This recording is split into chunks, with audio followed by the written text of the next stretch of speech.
I will talk for 5 minutes about the middle class, but I'll just try and place it in a kind of broader discussion. And the recklessness is that I'll try and begin with a sort of a Brazil-India comparison. And it's a bit reckless because I know nothing about Brazil, even though yesterday was such an extraordinary intellectual treat. But it did raise some interesting questions about how we relate the emerging middle classes to kind of global debates in development. The two preliminary remarks I want to kind of begin with, and I think this applies to South Africa as well in some ways, is I think Patrick reminded me last night that one thing which is very striking in the Brazilian discussion for outsiders is there's sort of two narratives about the Brazilian success in the last 10 years or so. And there's a kind of parallel in the Indian debate. The one narrative is a very externally oriented narrative, which is external conditions are propitious, you got a commodity boom, government revenues are rising. It makes distributive conflicts sort of less onerous to handle, and of course you did have good social and political movements, but essentially a very favorable external environment kind of made these things easier. In India, a version of that argument goes is basically, last 10 years, great sort of liquidity glut in the world, everybody from Burkina Faso to India to Brazil, everybody was sort of doing fine. Now that moment has gone and we'll sort of begin to struggle. Yet the narrative here and the narrative inside is actually no, this is an internally driven, radical story about restructuring consumption, which is creating fundamental changes in both aspirations and structure of occupation. And sure, the commodity boom may have helped it at the margins, but that's really not the big story. And I think this conjuncture of sort of, is the driver a part, was this last 10 years where you did have this rise of the middle class, was that kind of fueled by, in a sense, these global developments? Or was there something particular about the histories of our country? That's something that's interesting. The second thing that was interesting in a sense in the debate, and I think in India we sort of use this line all the time, which is, that when old Marxists used to debate, they used to ask the question, it works in practice, but does it work in theory? Which is to say that a lot of what has happened in social policy, I think across the world, and particularly in Brazil, really has the character of kind of improvisation. Some of it is fairly commonsensical, sort of, economics 101, but a lot of it seems to be sort of improvisation. So somebody tells, okay, if you raise the minimum wage, it creates labor market rigidities. Hang on, not really, not always, right? So those kinds of things where I think particularly, and I think it's an interesting question about how political elites come to acquire a knowledge or a confidence about sort of what causal connections they are trying to sort of, as it were, needle within an economic structure. I think it's, by the way, true of China as well at some time. None of us are kind of textbook cases of development in any sense of the term. So in that sense, the connection between policy and that political imagination, as opposed to policy and the kind of first principles, if you do this, X will follow. I think that's very much part of the messy stories. The interesting larger parallel, looking at the kind of domestic context, and I just want to spend 2 or 3 minutes on this because it sets a nice context for where the middle class politics story will go, is I honestly couldn't help thinking, listening to the Brazil discussion, that India was sort of Brazil light and about 15 years behind Brazil. Which is to say that the broad contours of what the aims of development should be, and perhaps even the instruments of getting there, sounded fairly similar. I think President Cardoso was right in reminding us that, first of all, there is a big normative shift globally, right? It's a bit like sort of, there were normative shifts around, let's say, the legitimacy of slavery. There are normative shifts around. The fact is, you cannot deny people certain forms of participation anymore. And that normative shift is a fact. Any country that's half serious about its future has to take that fact seriously. How it gets articulated is a different story, but in a sense, that's a fact. And that is very much part of, in a sense, I think, aligned to this conception that the middle class is, in a sense, a barrier or is a carrier of that aspiration. I think the second story is the one that the loop between inclusion and growth. I mean, Brazil is an interesting case because it didn't grow very fast, but yet reduced inequality and poverty. Nevertheless, the sense is that you can actually create virtuous spirals of inclusion and growth. So it's not growth and then inclusion, or it's not inclusion at the expense of growth. Those trade-off stories are not, in a sense, quite there. And the instruments of creating inclusion actually do have large elements of a kind of universal welfare state, right? I mean, in Brazil, sort of all kinds of income support programs, but the crucial mechanism seems to have been the sort of the wage push, right? The raising of minimum wages, maybe partly because of the bargaining power produced by transfers from the state, but partly because of the kind of altered job market structure, right? And in some senses, if you look at the Indian story, it's very much, at least now, what people are saying is the consumption driven is very much that wage bargaining story. One of India's large social programs, the National Rural Employment Guarantee Act, although very differently structured, it effectively seems to have that effect of raising the bargaining power of labor. Other things help as well. But paradoxically, that raising of the bargaining power of labor actually helping growth by fueling a kind of consumption of in a sense, a certain kind. When there was an argument being made, for example, about easy availability of credit, in some ways, I think that financial inclusion story is also very much sort of part I think of the Indian story. In the backdrop of that, I think roughly around a similar time, I mean, late 1990s, early 2000s, of course, Brazil had to do a much more radical macroeconomic restructuring because of the kind of inflation and deficits it faced. But one critical element in the Indian story was also the macroeconomic restructuring in the early 2000s, which essentially brought fiscal deficits under control. We also passed a Fiscal Responsibility and Budget Management Act, which in retrospect seems quite a revolutionary thing to do. We didn't stick to it, sort of as strictly as, in a sense, we would have liked. We restructured the debts of provincial governments and states, which basically had their hands tied with indebtedness, which then allowed sort of, various social programs to take place. Now, the three differences I see in the Brazilian and Indian case, and I think they matter a lot to the politics of the middle class, is one, I think the Brazilian state seems to have greater state capacity, very clearly. I mean, which is, if a decision is taken, something happens.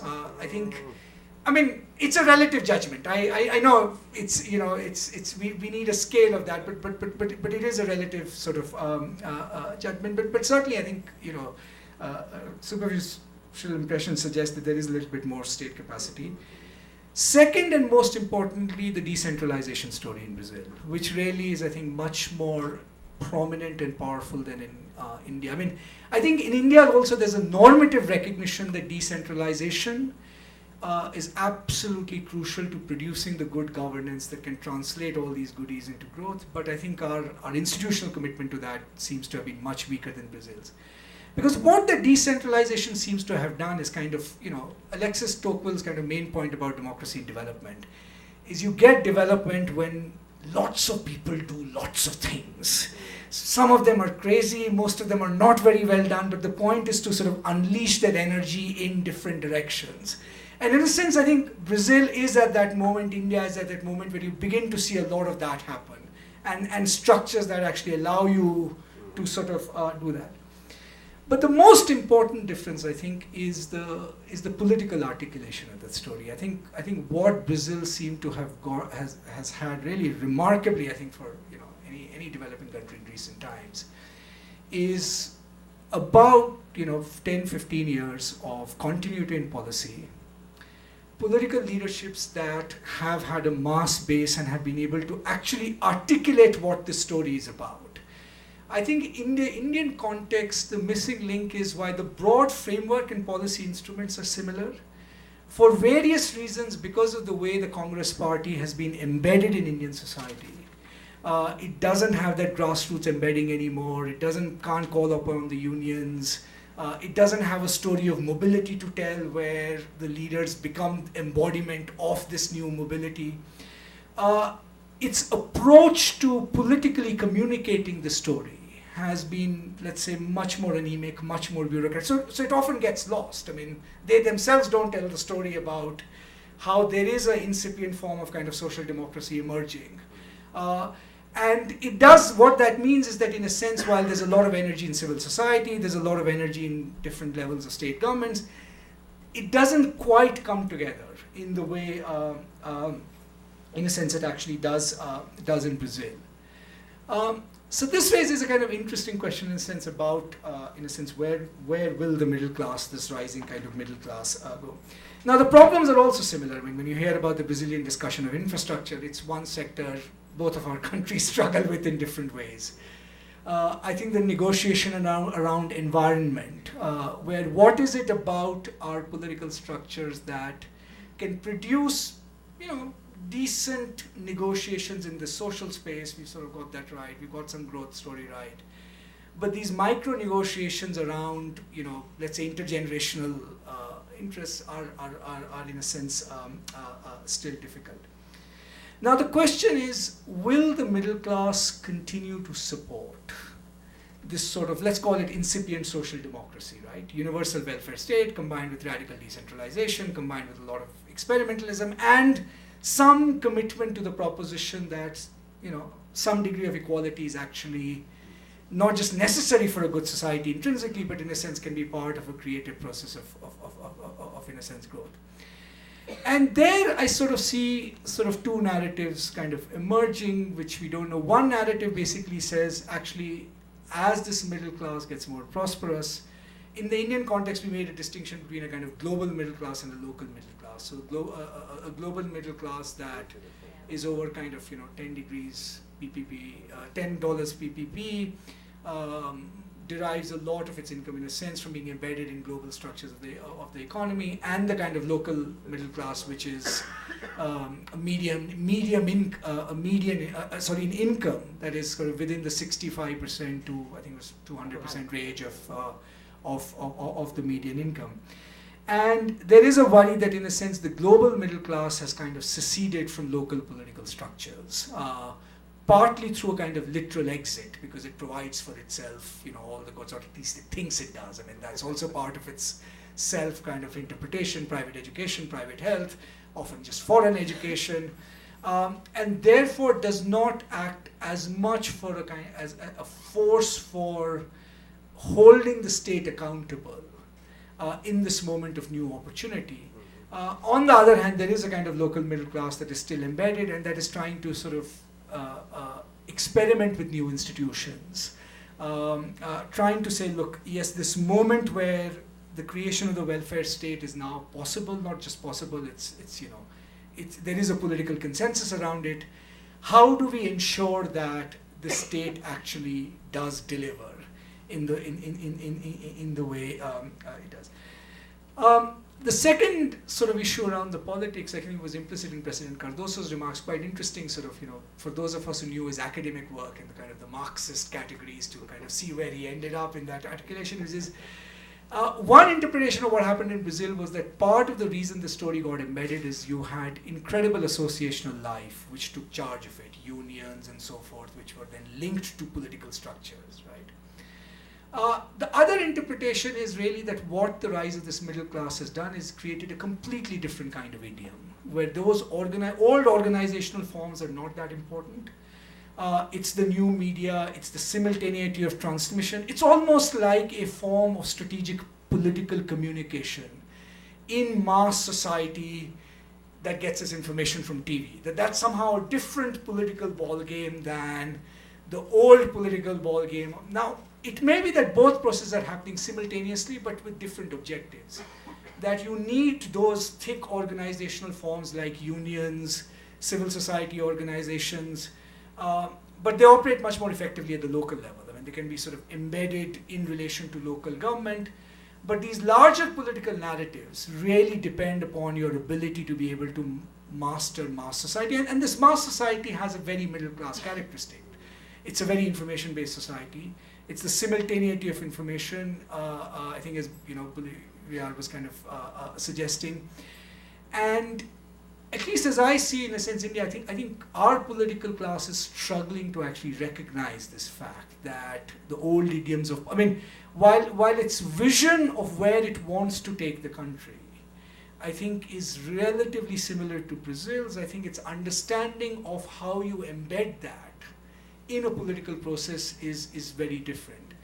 And so that, in a sense, raises the question which I want to end with, which is, what is it about the Brazilian middle class, both the old middle class and the emerging middle class, that allowed this kind of connection between this incipient social democracy is the desirable path, and there is a way of embedding it in existing political structures.